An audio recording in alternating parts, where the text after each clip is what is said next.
scolaire pour cette année s'est renforcé avec 19 établissements scolaires, avec un total qui avoisine 200 classes d'extension avec le remplacement du préfabriqué.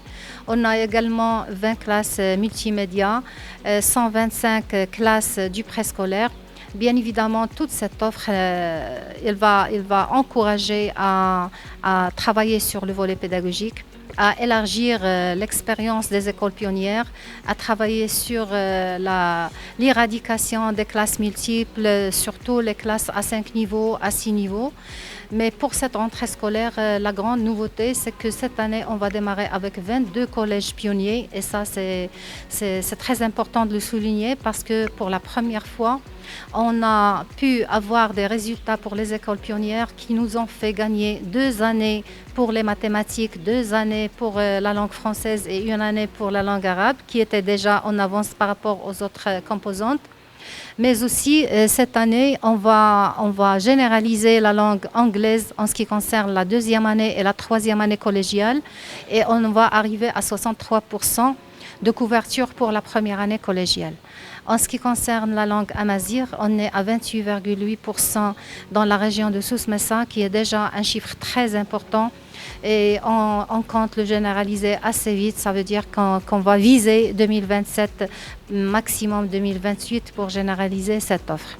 Pour la langue anglaise, l'année prochaine, Inch'Allah, on va être à 100% dans les 3 niveaux.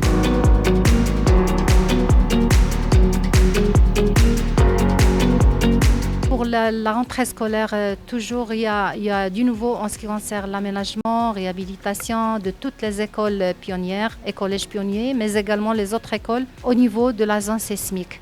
Nous notons qu'il y a déjà à peu près 75 établissements de réaménager à la zone sismique, à Tsaroudant. Mais aussi, on travaille sur d'autres établissements pour les aménager. Et pour d'autres qui ont été démolis, on a pu démolir 65 établissements qui étaient très cassés. Et on va pouvoir lancer les travaux très bientôt pour qu'ils soient prêts pour la rentrée scolaire prochaine. Donc c'est toute une dynamique qui est lancée par le ministère du tutelle.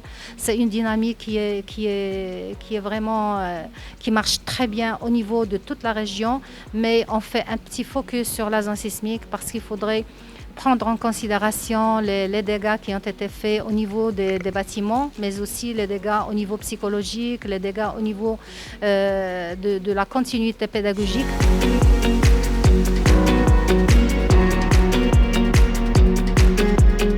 Pour la zone rurale, pour nous, il y a toujours bien évidemment un travail de proximité qui se fait dans la zone rurale. Et la grande nouveauté cette année pour le rural, c'est que pour quelques internats dans le rural, on va travailler sur la gestion déléguée avec des partenaires qui vont assurer le suivi de ces élèves, etc. On fait le suivi pédagogique, mais il y a d'autres choses qui doivent être assurées par les partenaires, notamment la restauration, l'accompagnement de ces élèves la nuit, le jour pour les activités, etc. Et cette année, pour la première fois, on va expérimenter ce modèle de gestion déléguée pour l'internat et ça va démarrer à la commune d'Aougnedef. Et ça va être une première dans la région, peut-être dans le Maroc entier, pour pouvoir expérimenter cette méthode pour dire qu'on doit focaliser l'énergie pour les choses qui sont pédagogiques parce que c'est notre première mission et c'est notre métier.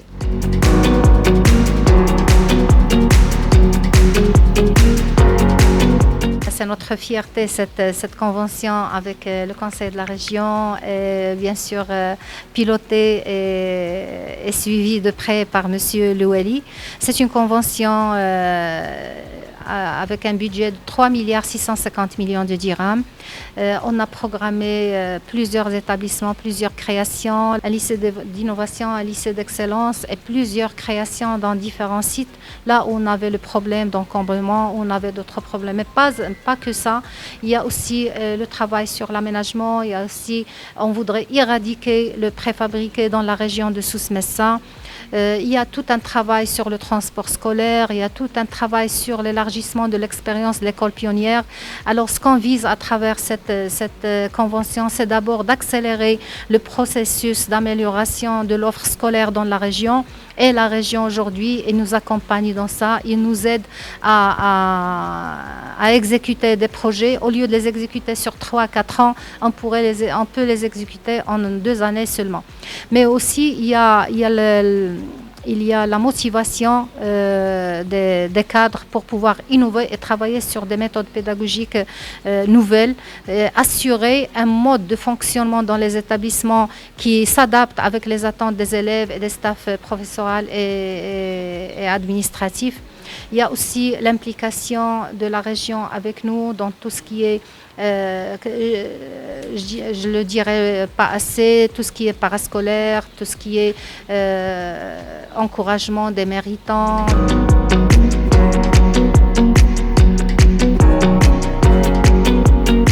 Alors l'état d'avancement, il faudrait juste rappeler que la dernière version signée de cette convention, on l'a reçue début du mois de juillet, donc c'est tout récent. Alors déjà, on a lancé les études pour quelques projets. Maintenant, la priorisation des sites, des projets qu'on va lancer très bientôt, ça va faire l'objet d'une réunion qui va être provoquée avec la wilaya présidée par M. Le Wali, mais aussi avec la région, monsieur le président du conseil de la région et nous-mêmes comme académie. Je note bien aussi qu'il y a le partenaire, l'ASASMA, qui va assurer tout ce volet technique avec nous dans cette convention. Mais je voudrais aussi, je ne laisserai pas passer cette occasion sans remercier tous les partenaires de l'Académie régionale et sincèrement, pour la première fois, on note qu'il y a un mariage très beau entre les élus de la région et entre les établissements publics. Et ça ne peut que nous encourager à faire plus et faire mieux et être à la hauteur des attentes de la région et des attentes de notre ministère de l'Éducation nationale.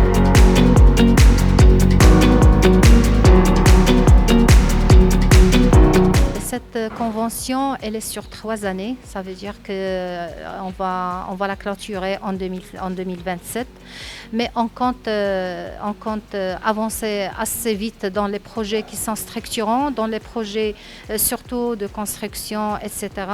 Et pourquoi pas clôturer cette convention avant même 2027. Ça dépend de la vitesse des financements, ça dépend aussi de la planification des différents projets qu'on va présenter dans la réunion qui va se dérouler dans les jours à venir, Inch'Allah.